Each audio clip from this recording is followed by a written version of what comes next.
Welcome to the Deep Dives, where we cut through the noise to get you truly well informed. Today, we're zeroing in on a vehicle that's been making some serious waves in the compact crossover segment. That's the Changan CS55 Plus 2025. Right. We've been digging into a detailed article from Cars Press, specifically looking at this 2025 model. And our mission here is really to pull out the key insights. What makes this car stand out? You know, it's a mix of modern design, advanced tech, practical performance, all at a pretty competitive price. Exactly. It aims for that sweet spot. So if you're curious about what's new in crossovers, maybe you're looking for a family car or something for a younger driver, this deep dive is definitely for you. Let's unpack this. We're diving into the Changan CS55 Plus 2025. So right off the bat, the look of it.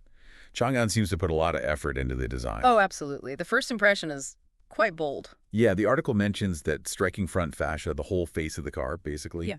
Big, wide grille, slant LED lights. Gives it a sporty feel, doesn't it? It does. Yeah. Very contemporary. And those lines along the side, they're quite dynamic. Adds to its presence. Makes it look solid, yeah. Yeah. And the back, those connected LED taillights are pretty slick. Right. They stretch right across. It adds a touch of elegance, almost luxury. You don't always see that in this class. Definitely feels a bit more premium just from the outside. Okay, so the exterior makes a statement, but you know, the interior is often where you really live with a car. Here's where it gets really interesting when we talk about the interior. Does it keep up that modern feel inside? What did the article say? Yeah, that's crucial, isn't it? And it seems like it does. The article really stresses the feeling of space inside, which is great for, families or just carrying passengers. Tech-wise, you've got a fully digital instrument cluster for the driver, and then there's a large central touchscreen for the infotainment. Supports Apple CarPlay and Android Auto, naturally. That's pretty much standard now, thankfully. Or should Yeah, it really should be. Makes such a difference. And the materials they used, this is interesting. They've gone for high-quality synthetic leather, metallic accents, some piano black trim. It's trying to give you that refined feel without maybe the high-end cost. So aiming for perceived value there. Exactly. And some trims even get ambient interior lighting. Creates a nice atmosphere at night, apparently. Calm, bit luxurious. Nice touch. What about the seats themselves? Comfort's key on longer drives. For sure. The article mentions they're comfortable, good side support. Upholstered in that synthetic or premium leather, the driver gets power adjustments, lumbar support, heating too on some of the higher trims. Always welcome on a cold morning. Definitely. And in the back, it's spacious, good leg and headroom, suitable for families easily. And cargo, always important for a crossover. Decent amount, 475 liters in the trunk, which is, plenty for weekly shopping or a couple of suitcases. Right. And that expands to over 1,400 liters if you fold down the rear seats. They do that 60-40 split. Pretty flexible then. Yeah, very practical. Plus, a wide opening trunk door, and some trims even have an electric power tailgate. Makes loading easier when your hands are full. Okay, so it sounds pretty well thought out inside. Spacious, techy, comfortable. How does it actually drive? Let's under the hood. We're talking about that 1.5-liter turbocharged engine, right? That's the one, and it's quite punchy. Generates around 188 horsepower and 300 newton meters of torque. That's a healthy amount of torque for its size. It is. It means you get decent pull, good for city driving, overtaking, that sort of thing. It feels responsive. It's paired with a 7-speed dual-clutch automatic transmission, a DCT. So quick shifts. Generally, yeah. DCTs are known for that. It's front-wheel drive, FWD. Okay, and performance figures, like 0 to 100. Around 7.8 seconds, roughly. Top speed is about 190 kilometers per hour. Respectable for the class. Absolutely. And maybe more importantly for many people, the fuel economy. It's touted as being quite economic, averages around 6.4 to 6.5 liters per 100 kilometers. They're pretty good, especially these days. It's definitely a selling point. And the ride quality. The article notes it's comfortable and stable. It uses an independent suspension setup, McPherson struts up front, multi-link in the rear. Which usually helps with handling and comfort. Exactly. It helps soak up bumps and keeps it stable through corners. Good for everyday driving, even on roads that aren't perfect. Okay, sounds capable. Yep. Now, safety.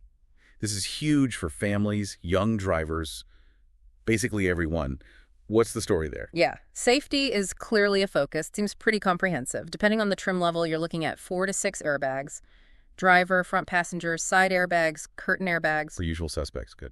And then you have all the electronic aids. ABS, EBD for balancing brake force, ESP for stability control.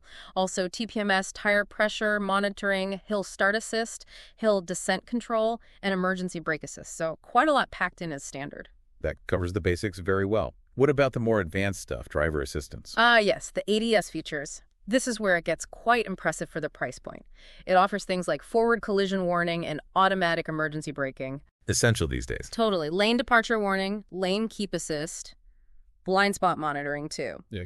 Adaptive cruise control, a 360-degree camera system, really helpful for parking. Wow, 360 camera? That's Yeah. often an expensive option. It is. And there's even a smart parking system on some trims. It can help with parallel or perpendicular parking. That's a lot of tech. The article mentioned something about testing.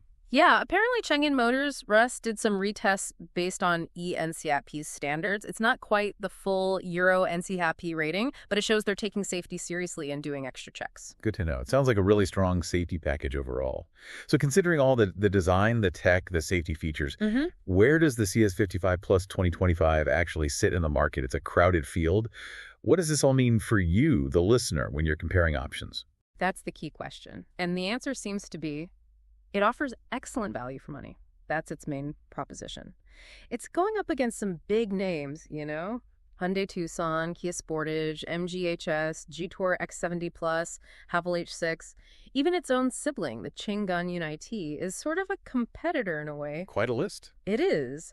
But the point the source makes is that the CS55 Plus brings technologies and safety features you'd usually expect to find in much more expensive vehicles. So it's really punching above its weight in terms of features for the price. That's exactly the angle. It's trying to disrupt things by offering a premium feel and feature set without that premium price tag. Makes it very tempting. Okay, that positions it clearly. Yeah. Let's get into the specifics for someone considering buying one. What about trim levels, colors, and just the overall size? Sure. There are basically three main trim levels: Smart, Premium, and Flagship.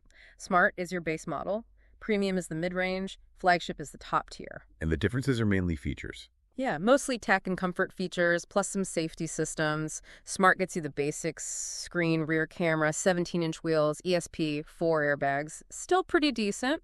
Premium adds things like 18-inch wheels, a panoramic sunroof, bigger screen, power front seats, parking sensors front and rear. What a step up. It is. And then Flagship throws in pretty much everything we've talked about: the 360 cameras, adaptive cruise, blind spot monitoring, ambient lighting, power tailgate, dual zone climate control. Fully loaded, basically. Pretty much.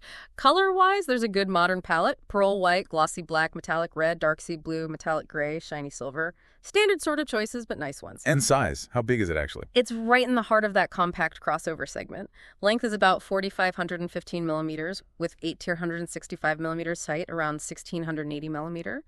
Wheelbase is 656 millimeters, and ground clearance is 171 millimeters. Curb weight between 1,445 and 1,460 kilograms, depending on the trim. So typical dimensions for its class. Big enough for a family, easy enough to park. Exactly. And manufacturing is primarily in Chongqing, China, though there is some local assembly in places like Egypt, Kazakhstan, and Iran. Good to know the origins. Now, ownership practicalities. Warranty is always a big one, especially maybe with a brand that people are still getting familiar with in some markets. That's a very valid point. The warranty offered seems quite competitive, actually.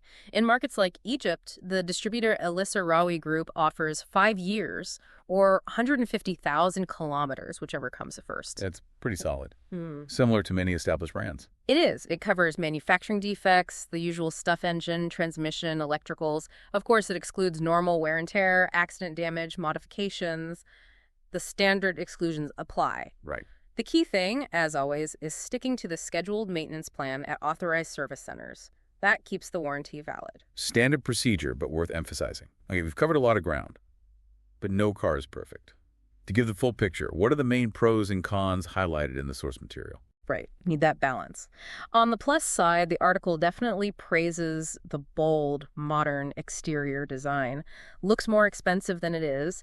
The interior is seen as advanced, sophisticated, especially with those screens and the tech integration. The value proposition seems key, too. Absolutely. Excellent value for money is a major pro. You get a lot of features, especially safety systems, for the price. Also mentioned positively are the economic fuel consumption, the comfortable ride for most everyday roads, and an effective air conditioning system. Okay, sounds compelling.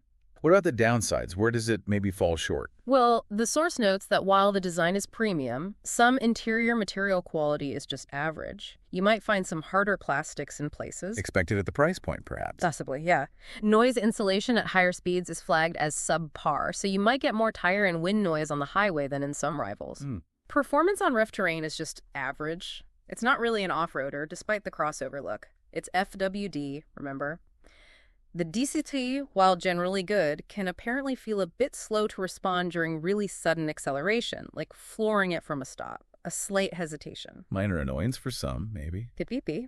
And then there are the longer-term considerations. Resale value might be lower compared to established Japanese or Korean brands in some markets. That's something to factor in. And finally, the service center network might still be limited in certain countries, which could affect maintenance convenience or parts availability sometimes. That's a really helpful balanced summary. It gives a clear idea of the trade-offs. So overall, the Changan CS55 Plus 2025 comes across as a very strong package. Lots of style, tech, safety, and decent performance for its price in that compact crossover space. Definitely seems like a compelling option for people looking for value and modern features. It really does. Yeah.